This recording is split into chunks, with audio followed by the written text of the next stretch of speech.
that station and respond to you in the time frame that we're shooting for. Many of our neighboring agencies have cut that out. When somebody calls in sick or vacation, they simply close down a station and bring people back into the Corps. And they just roll the dice that they hope nothing major happens in that area. Here's the one that I just couldn't quite figure out. El Dorado Hills Fire Department budget should be 50% less. Now, to reach this conclusion, they compared us to 13 different departments. The problem is that of those 13 departments, Sausalito, Lincoln, San Luis Obispo, Poway, Lodi, of those 13 departments, 12 of them actually are part of a city. Now let me explain to you for a second. El Dorado Hills Fire Department is a special district. Being a special district, we have responsibility for our budget for everything from the nuts and bolts and fuel to the fire chief. Everything in between. City departments typically don't have that. City department line item budget is typically just the firefighters. All of the other things, HR, accounting, payroll, legal, apparatus purchase, maintenance, fuel, electric, gas, water, insurance, and sometimes even fire prevention, and sometimes even the fire chief are off somewhere else in the city's budget. So to make that comparison is just, it just can't happen. Now when we pointed this out to this group, they didn't retract that, but they did put up 4 special districts. They did go out and they found 4 special districts and they put those up there. East Contra Costa, North Tahoe, South Placer, and North County Fire. Here's our El Dorado Hills operations budget, $13.4 million. And this is critical too. Our total budget is $15.4 million because we're buying a new piece of apparatus this year, a new truck to replace our old failing truck. And we're starting work on Station 84. So our total budget is more than our operations budget. The operations budget is basically what keeps us open all day and keeps the boots on the ground. So if these other agencies aren't necessarily buying something that year, it could really skew these numbers, just looking at total budget. But let's take a look at just operations budget. East Contra Costa Fire, they compared us to $11.1 million. They are doing it cheaper than we are. What they don't tell you is over the last 2 years, East Contra Costa Fire has closed 5 of their 8 stations, and now they operate with only 3 stations staffed with 2 people. They have no ALS paramedics. They have no ambulance. Same? I don't think so. North Tahoe, $10.5 million. 3 stations staffed with 4, 3, and 2. 1 station cross-staffed as an ambulance. So really they only have 2 stations staffed with an engine.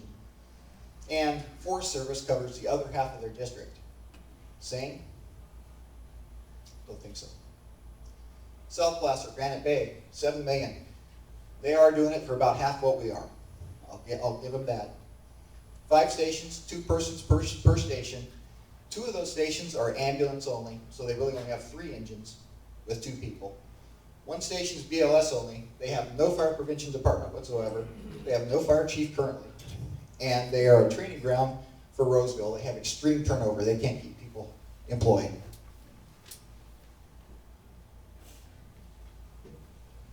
North County Fire, $15.4 million. And actually, they are pretty similar to us. And therefore, the budget is pretty darn close. El Dorado Hills Fire Department has provided exceptional service to the El Dorado Hills community for over 49 years.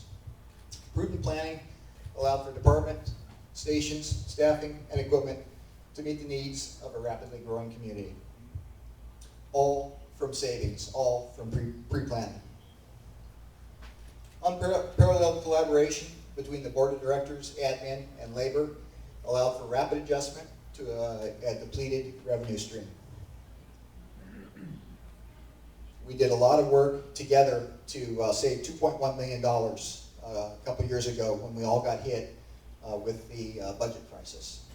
A lot of that stuff was collaborated with the labor group. A lot of those ideas came from them.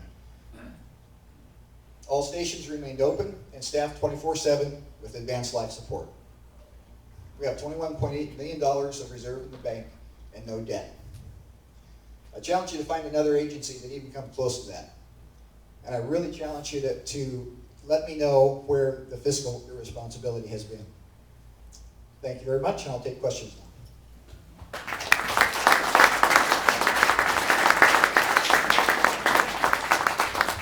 There's a question there. You said you don't get any fees. I just got charged $115 as a fire fee, and I live in a neighborhood. You're gonna get that fee, aren't you?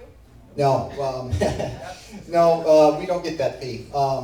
So El Dorado Hills is a special district. We're not part of a city.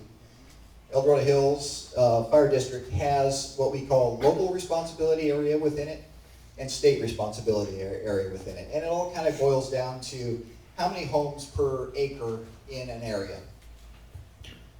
Even though you have initial response from El Dorado Hills, and El Dorado Hills is your fire department, we are responsible for your structures, your life, and everything else. There are some of our areas in El Dorado Hills that are still state responsibility areas, and we have no control over that. They send CAL FIRE to all of our fires within that area when those fires are dispatched in that area. Now, typically, El Dorado Hills always gets there first because CAL FIRE is coming from either Pilot Hill or the Y up in El Dorado. So it's a lengthy response time for them. So typically El Dorado Hills gets there first, we put out the fire, life is good, and they come out, do a report, and go home. This is a CAL FIRE fee, and unfortunately they're the scapegoat in this. This was actually pushed by Jerry Brown and the legislature, and truly it's, he tried to do it back in the 70s when he was governor before, and we really truly feel it's an unfair tax, and we're fighting it in every way we possibly can. We fought it from the very inception a year and a half ago.